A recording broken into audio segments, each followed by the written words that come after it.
So, to end out today's episode, to close out the show, here's what I'm going to do. I'm going to run down a list of shows, documentaries, and pay-per-views that you can watch on the WWE Network right now during your quarantine time. I've been a loyal subscriber practically since day one of the WWE Network. I say practically because I didn't sign up on day one. I didn't even have like a fucking card. I don't even think I had a credit or a debit card at that point. I had to wait like a week or so. I had to use someone's account for the first week or two. And then I had my own account after that. But anyway, so I've been watching the network since day one. I've seen all the original shows, a majority of the pay-per-views, definitely all the WWE pay-per-views. So I will not recommend... So here's the thing. There's a lot of great content in the network. It's all tailored to what you want to watch. If you're a big WCW guy, you're a big ECW guy, I'm sorry. For the most part, I have nothing here for you. There's a lot of great pay-per-views on there, and Nitros and Thunders and all that other stuff. I'm not a big WCW or ECW guy, so I can't sit here and say, oh, watch this WCW pay-per-view. This is purely my list of shit that I like watching or have liked watching on the WWE Network since it launched. So again, this is all tailored to me personally, and I think they're shows that everyone can enjoy. And that goes for the pay-per-views as well. So we'll kick it off with the pay-per-views, then I'll get into the shows that you should watch in the WWE Network. And again, there's a lot of content here. I'm not expecting you to watch every single part of it. But for those of you who either don't have an account or haven't logged in a long time, good news. WWE Network is offering a free trial right now. I think for maybe, I don't know, a month or two. I mean, they always do like the free month. But like you can log in right now and watch a lot of different things. You can't watch everything on the network, like not WrestleMania. So they're definitely doing this like free trial shit through WrestleMania because they're like, oh, it includes everything but Mania. You can watch all the other WrestleManias though, which is pretty cool. So here are the pay-per-views I recommend you watch on the WWE Network, starting with the NXT Takeovers. Now, granted, I recommend you watch every fucking takeover. Have a takeover marathon. They're roughly like 2 to 3 hours. The first maybe 10 or 2 hours. They then go from 2 hours to 2.5 hours. Very few of them are actually 3 hours. So if you sat there and watched every takeover, obviously make time to do other shit, you could probably get through them in maybe a week, if not a lot less than that. But of the takeovers I would recommend you watch, I have a lot of favorite takeovers. 2 I was there for actually happened in the same building. 1, NXT Takeover Brooklyn. Now, is it the best one? No. But it is the first takeover to take place outside of Full Sail. And I think it's very special for that reason alone. It's a great show even now, 5 years later. I would say like Takeover Dallas is a better show. Takeover New Orleans is a better show overall. It kind of blows this one out of the water. But I'll get to like the best takeover in a moment. In terms of a special takeover, either watch the Arrival show, which I didn't put down here, but Takeover, it's not Takeover Rival, it's just Arrival from February of 2014. It was 2014. It was the first ever NXT live show they did on the network 3 days after the network launched in February of 2014. So you can watch that if you want, but I do like Brooklyn a lot. I was there for that show. Great show. Specifically for Sasha Banks versus Bayley. Awesome stuff. For the best takeover, I'm biased, but I feel like this is just, I've heard from people that weren't even there that agree with me. NXT TakeOver New York from last April. Top to bottom, the best takeover they've ever done. I really like Portland. I really like Dallas. I really liked Our Evolution. None of them, in my opinion. I like New Orleans too. I think that was the best one up until this one.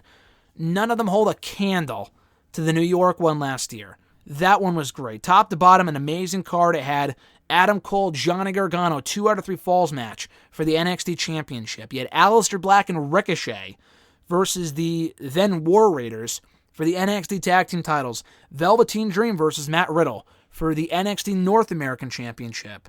You had Walter versus Pete Dunne for the WWE United Kingdom Championship. And then you had the Shayna, Bianca, Io, and Io and Kairi Sane, of course. The Fatal 4-Way for the NXT Women's Championship. Amazing show. For WrestleManias, I mean, obviously, WrestleMania 17. Got to include that. So, not all of this is just recent stuff. I know I only started watching in 2008, but I will include a lot of classic pay-per-views, too, that I was not a fan for. And I forgot to mention this takeover, too. Forgot to mention this real quickly. NXT UK TakeOver Cardiff. All 3 NXT UK takeovers are worth watching. They're all great. My favorite of the bunch so far was the Cardiff one from August of last year. Walter and Tyler Bate is still one of my favorite matches to this day. It was that good. Love that match. So check that out. That's it for the takeovers for right now. The WrestleManias, I got 2. I don't want to just write a whole list of every WrestleMania. You can binge every WrestleMania if you want. The 2 I would recommend you watch, one from recent years, one from the classic years, in terms of before recently. I already said it, but one is WrestleMania 17. Wasn't a fan for it, wasn't watching at that point, but even I can say it's one of the greatest WrestleManias of all time, if not the greatest WrestleMania of all time. The Attitude Era isn't for everybody. It's certainly not for me. But I think going back and watching the show, you can appreciate it for being a masterpiece of a show that it is. Stone Cold and Rock for the WWE Championship in the main event. That great in quotation marks, shocking swerve at the end of the show. I'll just say that much. You had The Undertaker versus Triple H. Great match. The triple threat ladder match. The triple threat TLC match for the tag team titles between Edge and Christian, the Dudley Boyz, the Hardy Boyz. What a fucking match. Vince McMahon versus Shane McMahon. Way better than it had any right to be in the street fight. Great stuff. Great show. A more recent Mania, I just got done talking about this with RJ over text earlier today. I think the best Mania in the last decade has got to be WrestleMania 31. I think 30 is great. I agree it's one of the better ones they've ever done. I said this on hashtag yesterday. I think 30 and 31 are the top 2 best takeovers they have ever done ever. But, that being said, I think 31 is a more complete show, top to bottom, with the main event being Brock and Roman for the WWE Championship. Great match, amazing swerve with Rollins cashing in the Money in the Bank ladder match.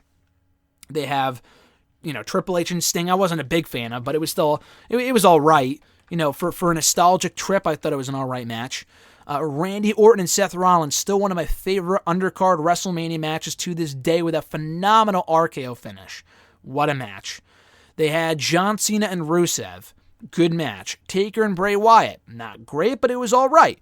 I think overall it was a much better package than WrestleMania 30. 30 might have had more memorable moments, but I think 31 top to bottom was just a better Mania. That ladder match to kick off the show for the Intercontinental Championship was great as well. So for recent Manias, watch 31. For classic Manias, watch WrestleMania 17. For other pay-per-views, and these are going to scatter all over the place, and there's probably more pay-per-views I'm not thinking of. I just kind of wrote down all the pay-per-views I would recommend. Not 1, but 2 from 2002.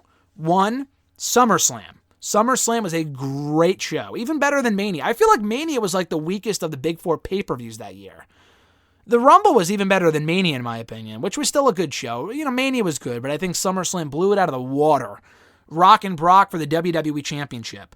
Kurt Angle and Rey Mysterio, and still one of the best pay-per-view openers to this day in WWE history.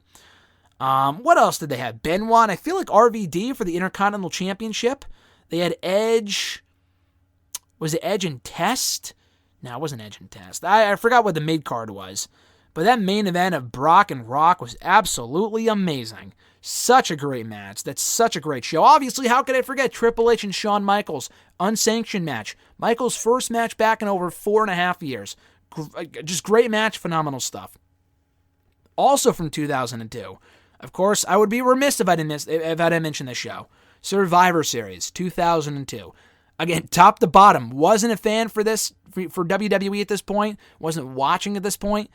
Even I can say, I love watching the show back every single year. I probably watch the show back every year more than I do any other show. WrestleMania 31, the 5-year anniversary is this Sunday. I'll watch that then. I may rewatch Survivor Series again, and I just watched it a couple months ago.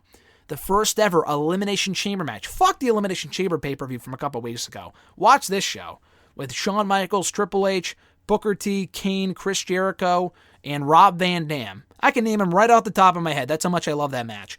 Great match. Brock and Big Show for the WWE Championship. A lot better than how it sounds. It was Brock's first loss in WWE. It was a 4-minute spectacle. They had the triple threat tag team title match, the Guerreros versus Benoit and Kurt Angle versus Edge and Rey Mysterio. Great match. The Dudley Boyz. It wasn't the Dudley Boyz. The Dudley Boyz reunited on the show, but it was Bubba, Jeff, and Spike versus Rico and 3-Minute Warning in a 6-man tag team elimination tables match. Great match as well. Again, top to bottom, just a really good fucking show. Trish Stratus, I think, versus Victoria for the women's title. A very clear, concise card. Scott Steiner made his return to WWE on the show.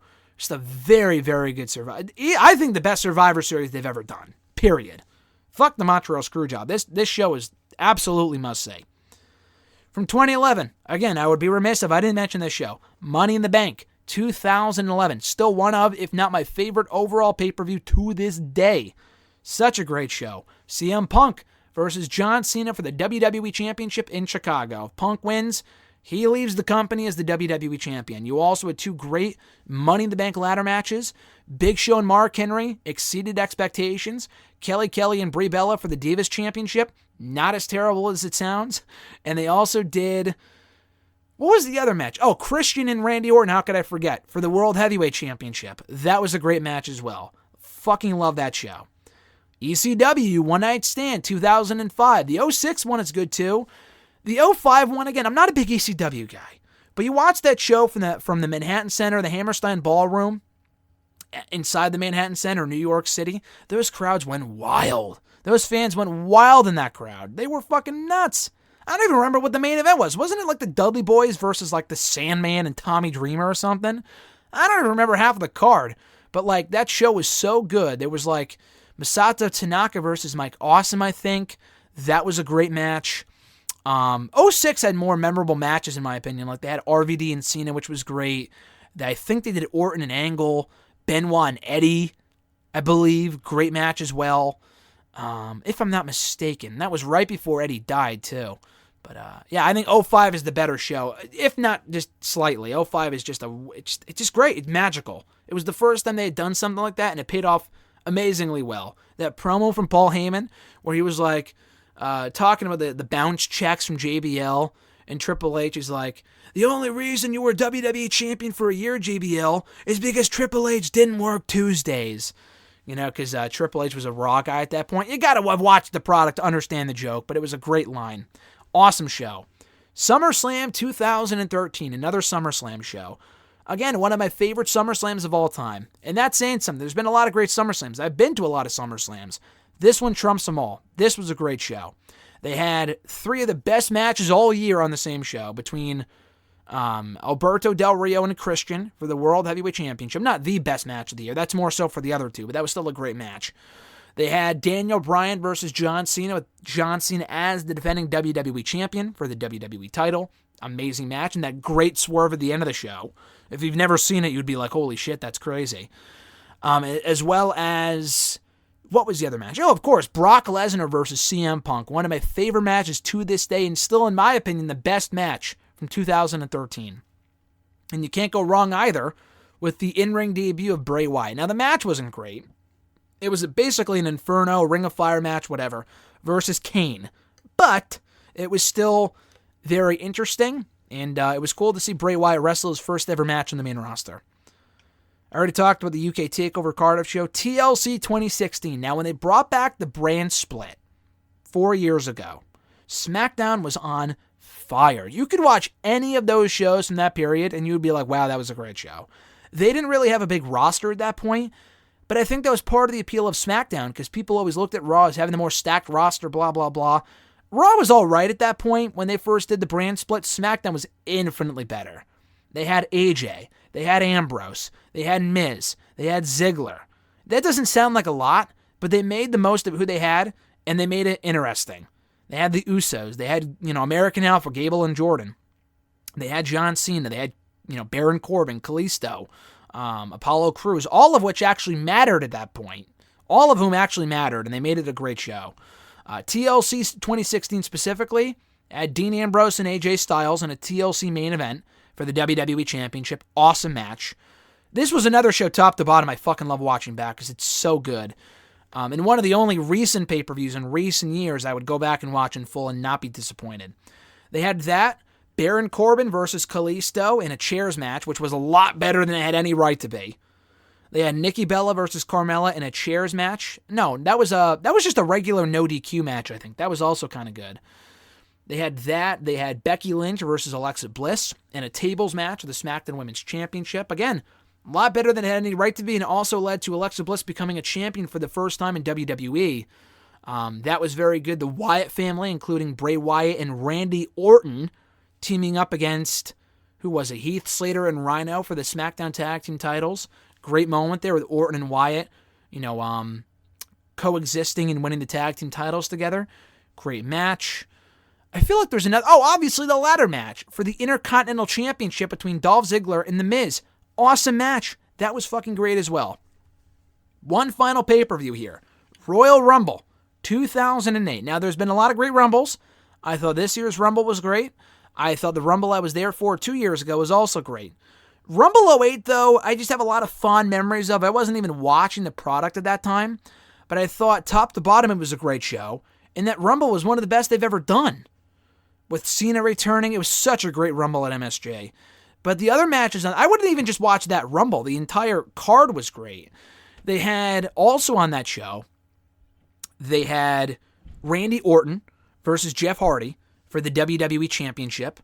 They had, for the World Heavyweight Championship, I think it was Edge and Rey Mysterio, Chris Jericho versus JBL, Ric Flair versus Mr. Kennedy or MVP, I forgot which one.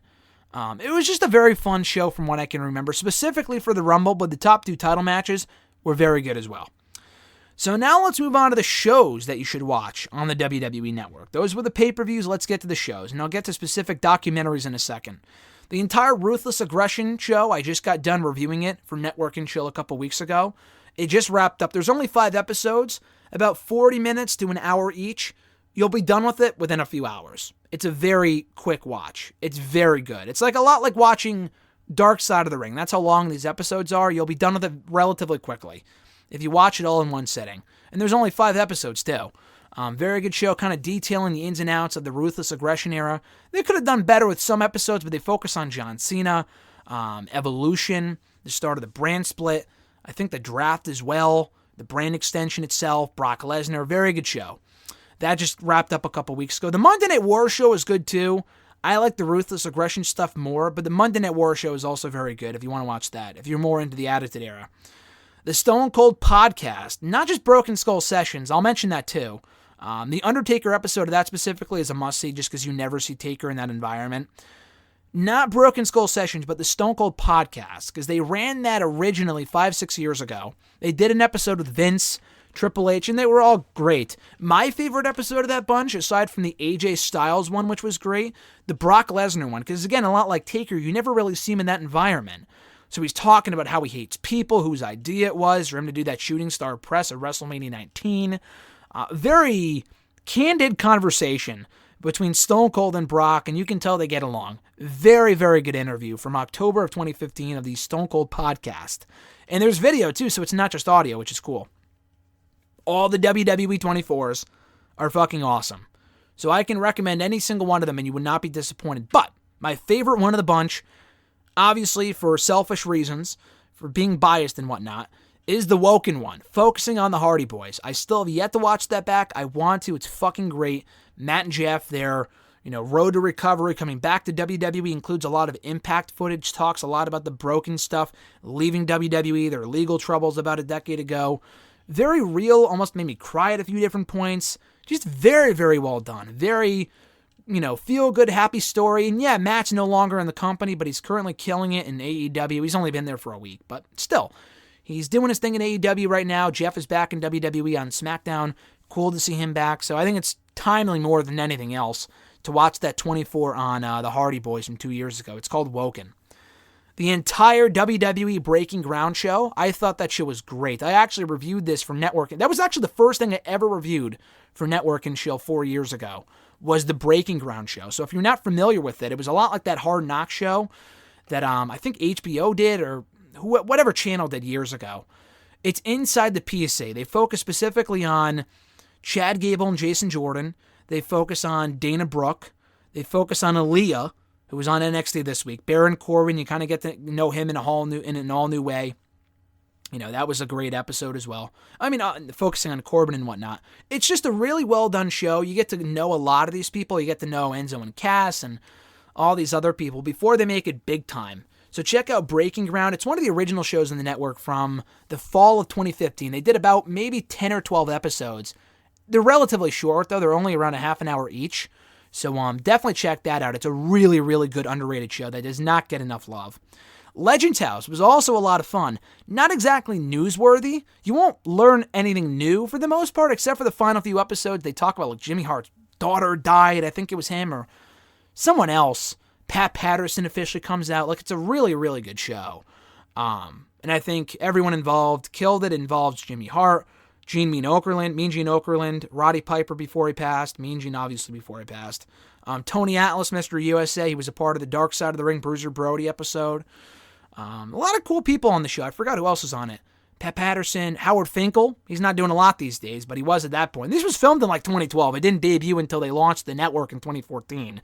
But it's a very fun show. Again, very laid back. For a reality show, it's definitely... some parts are a bit exaggerated, but it is a fun show regardless. The entire Cruiserweight Classic, if only the finals, from the summer of 2016 is another great show to watch in the network. The entire tournament was some of the best wrestling WWE's ever done. They had Kota Ibushi in that thing, Cedric Alexander, Johnny Gargano, Tommaso Ciampa, I believe Raul Mendoza.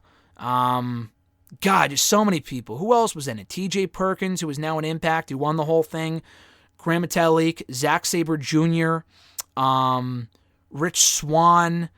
God, there were so many great talents I'm just not remembering right now. Mustafa Ali was a part of it, I believe. There were a lot of good wrestlers in that thing. Brian Kendrick, Drew Gulak, Tony Nese. A lot of good wrestlers. So definitely check out the Cruiserweight Classic if you have not already seen it. All the shows. I mean, there's not a lot of episodes. It is very good, though. Check out Mae Young Classic as well, specifically the 2019 one. There was no 2019 one. The 2018 one. The first one in 2017 was good, too. The 2018 one I thought was a little bit better. So check that one out. All the matches, all the episodes. Mercedes Martinez is a part of it. Tessa Blanchard was part of the first one. I don't think she was a part of the second one. Mercedes Martinez was part of the second one. Tony Storm. I believe Kaylee Ray, if I'm not mistaken. Not Kyrie. Io is a part of the second one. Tegan Knox was before she got hurt. Rhea Ripley. Candice. I don't know if Candice was in the second one. She was in the first. They kind of mix and match the two. Madison Rayne was part of the second one from Impact. Marty Bell from the NWA. A lot of, women's wrestlers you would recognize now. That's a great tournament too. For a specific episode of a show, Talking Smack was a great show. It was an unfiltered recap show for SmackDown back when they first reintroduced the brand split in 2016. And all the promos were like unscripted. They eventually canceled it in the summer of 2017, which was bullshit. Every episode is great. One specific episode, June 27th, 2017. It was right before they canceled it. Specifically, Kevin Owens, when he's on there, is fucking hysterical. He is so funny. So check that episode out. From June 27th, 2017. Halftime Heat 2019. It's not a whole show. It is a show, but it's specifically one match. I think it was Matt Riddle, Ricochet, and Aleister Black, I think? No, it was... No, who was it? Who was in that match? I think it was Velveteen Dream, Ricochet, and Aleister Black versus Gargano, Ciampa, and Adam Cole.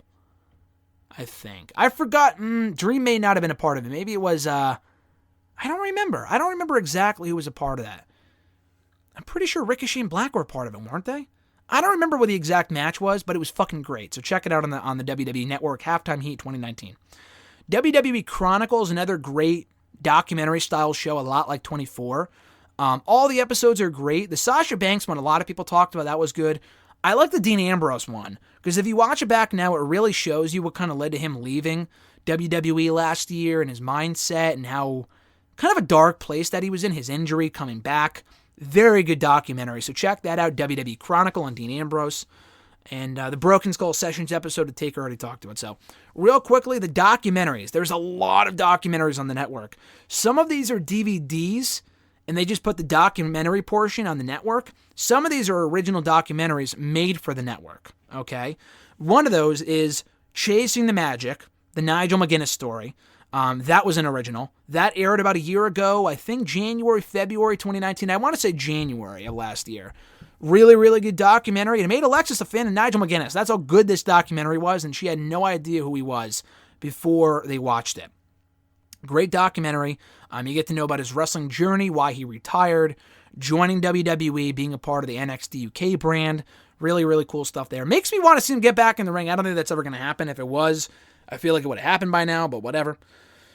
The Warrior one has since been turned into a DVD, but I'll talk about that now. That one has actually since been turned into a DVD, but it aired originally as a documentary for the network, and it made me cry so hard, dude. None of these documentaries make me break down, but again, I'm a very well-established Warrior fan, Ultimate Warrior fan. So this came out right after he died. They filmed it right after he died. He was a part of the Hall of Fame. He got inducted, appeared at Mania, appeared on Raw, died the next day. And then they put out the documentary maybe a week and a half later. Very well done. Made me bawl my fucking eyes out. They get shots, footage with his wife and his kids and how much going into the Hall of Fame meant to him. Kind of closing a lot of doors in terms of like bad beef that he had with stuff, beef that he had with people and stuff like that before he passed away. Just a very heart-wrenching documentary. Even if you aren't a big Warrior fan, I think it's very well done and worth checking out. I have not talked about that doc in a while because it's been 6 years, but now I want to rewatch it. It's so good. In regards to the documentaries that were originally DVDs that are now on the network, 3 of them come to mind. The Mankind one, the Mick Foley one. It's called For All Mankind, The Life and Career of Mick Foley. I've seen that a couple times. I watched that when I was first in college in 2013. That was when it was released. Kind of gives you an inside view of Mick Foley's, life, and again, life and career, growing up, and, all this other stuff, him being a family man, being a big fan of Christmas and all this other shit. Really, really good documentary. The Paul Heyman one, I had not seen up until like 2017. It came out in 2014, I think. It's called Ladies and Gentlemen, My Name is Paul Heyman. Really good documentary. Really good documentary. Teaches you a lot about Paul Heyman that you probably didn't know before. Really, really good stuff. And the last one, CM Punk, Best in the World. One of, if not my favorite documentary that WWE has ever produced. It came out in October of 2012. I own the DVD. The DVD has all of his best matches on. And again, being a big Punk fan, I really enjoy it. And it chronicles his entire life, career up until he left in 2011, only to re-sign right afterward. And again, he's gone now, but I still think the documentary stands to this day. Talking about how he wasn't happy in WWE, he wanted to change the company. The feud itself with Cena, they replay the entire pipe bomb promo uncensored. Great stuff. Punk is a great dude. I met him last year, and he was awesome when we met him. So that doc is also worth watching as well. Really, really good. And that's my official WWE Network Quarantine playlist. So check out all those shows, documentaries, pay-per-view right now on the WWE Network. If you're bored, I guarantee you if you watch every episode, every pay-per-view, every show that I recommended to you, this quarantine, this lockdown that we're dealing with right now will be over before you know it. You'll probably still be sitting in your house, and you won't want to go anywhere until you're finished with this list I just gave you. There's more than enough content there, even beyond what I just talked about. There's the 24 on Rollins. There's all the other Broken Skull sessions. There's all the other 24s on WrestleMania that are great. A lot of great matches I didn't even talk about, from old pay-per-views and episodes of Raw and SmackDown and ECW, WCW, NXT, all the other takeovers I didn't talk about. There's so much content in the network that the words "I'm bored" aren't even in my vocabulary, considering I'm a subscriber to the network. And I promise I'm not, I'm not here to promote them or whatever. They're not paying me. I just love the WWE Network and all the content it provides. And now is no better time to get back on there and check out all the great content they have available for you to watch.